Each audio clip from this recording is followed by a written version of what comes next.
Good day, ma'am and sir. I am Mercy Quijano Abellon, 36 years old. I am married and I have one kid girl, age of 14. I am capable of any kind of work. I am hardworking person, kind, patient, loving, caring, and trustworthy. I had work experience in Saudi Arabia for almost 9 years in one employer.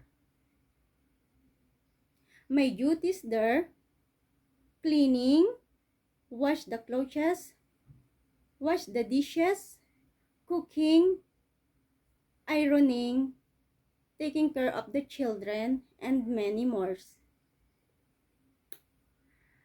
Ma'am and sir, please choose me as your domestic helper, and I will promise I will do my best to be a good worker of yours.